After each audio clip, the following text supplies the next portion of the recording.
Bonjour et bienvenue sur l'Abîme Hurlant.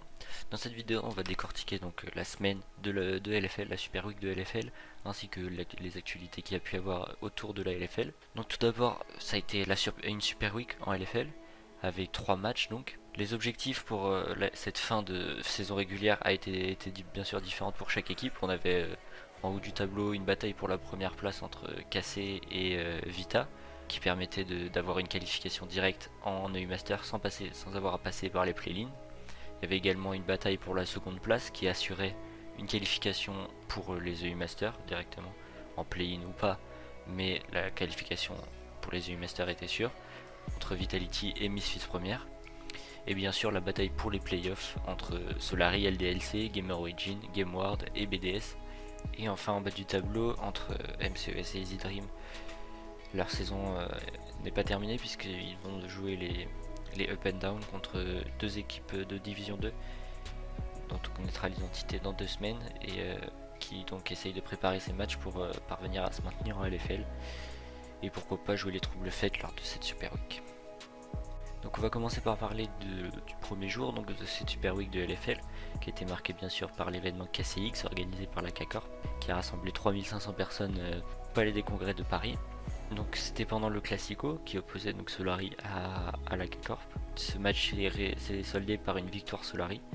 Cette victoire permet à Solari donc d'assurer les playoffs. Ils avaient besoin que d'une win sur cette semaine pour se qualifier en playoffs qui a été fait dès le premier jour. Et donc c'est les premiers playoffs pour Solari après 3 ans en LFL. Donc ça a un peu gâché la fête de l'événement pour la KCorp. Malgré tout l'événement reste une réussite avec beaucoup d'acteurs de l'e-sport ou d'influenceurs qui ont salué cet événement. La KCorp a également profité de cet événement pour annoncer une équipe Rocket League et ça montre un beau visage de l'e-sport français. Également remarqué lors de cette journée la victoire d'Easy Dream contre BDS qui fera beaucoup de mal à BDS pour la qualification en playoff comme on pourra le voir sur les jours suivants, et la défaite de Vitality B aussi qui les condamne plus ou moins pour le titre, pour la première place, en tout cas qui ne les laisse pas mettre de leur destin pour la suite, puisqu'il ne faut plus qu'une victoire à la KCorp pour être sacré, pour finir premier et se qualifier directement en EU Master. Cette qualification et cette première place sera sécurisée le lendemain par la KCorp grâce à leur victoire justement encore une fois contre BDS qui réalise un 0-2 sur cette début de LFL, sur ce début de Super Week de LFL, et donc qui les met dans une posture très difficile pour l'accès aux playoffs puisqu'il ne reste plus qu'une place. Et en plus LDSC grâce à sa victoire contre Easy Dream sécurisera donc le dernier spot de playoff et donc éliminera directement BDS, GameWard et Gamers Origin de la course au titre pour ce Summer Split. Donc comme j'ai pu le dire, la KC sécurise la première place de LFL. Donc à la fin de cette deuxième journée, on a la liste des équipes qualifiées en playoff et il reste des batailles pour les places, pour l'ordre dans lesquels les équipes seront classées.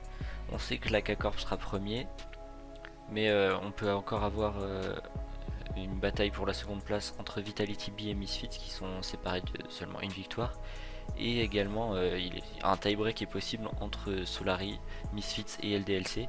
Si LDLC et Solari gagnent et que Misfits perd, les 3 équipes auront le même score et donc on aura un tie-break entre ces 3 équipes pour départager la 3ème place. Lors du 3ème jour de cette Super Week et dernière journée de Super Split de LFL, la défaite LDLC contre BDS enterre donc les espoirs de Solari de finir 3ème, puisque même en étant à égalité avec Misfits première, comme ils ont perdu 2 fois contre l'équipe, ils finissent derrière. Et donc Solari est 4ème, Misfits 3ème et LDLC 5ème. Donc en playoff, on commencera par un match entre LDLC et Solari. Le gagnant affrontera donc Misfits et le gagnant affrontera Vitality. Et le gagnant affrontera donc la Karmine Corp en finale de ce Summer Split. Easy Dream, avec une performance plutôt convaincante lors de cette dernière semaine, peut encore espérer se maintenir. MCES qui fait un 0-3 sur cette semaine de Super Week est dans une pente plus inquiétante. Malgré tout, ça reste des équipes qui ont l'effectif pour pouvoir se maintenir, et on verra ça dans ces up and down dont on reparlera dans une prochaine vidéo. On va maintenant passer à l'épisode de Shanky dont vous avez sûrement tous entendu parler. Donc la K-Corp a annoncé dans un communiqué que Shanky était mis en dehors qu'il s'est séparé de Shanky, leur coach. Ça a été un gros choc pour toute la communauté. Une grosse partie d'entre elles pensaient à un troll au départ, et ça s'est confirmé dans la soirée, enfin dans la journée. On n'a pas vraiment d'explication pour ce bench de Shanky. C'est une sanction, comme on peut le voir sur les tweets de Shanky, qui serait selon lui liée à une incompréhension de la part du staff.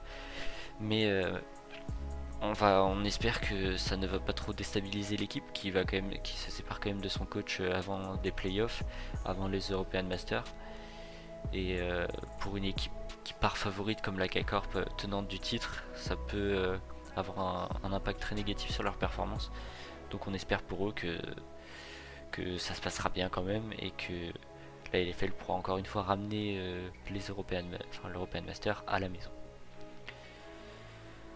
Donc si la vidéo vous a plu, n'hésitez pas à vous abonner, à liker, à commenter sur ce que vous pensez de cette affaire, notamment autour de Shanky. Et on se retrouve pour une prochaine vidéo. Salut!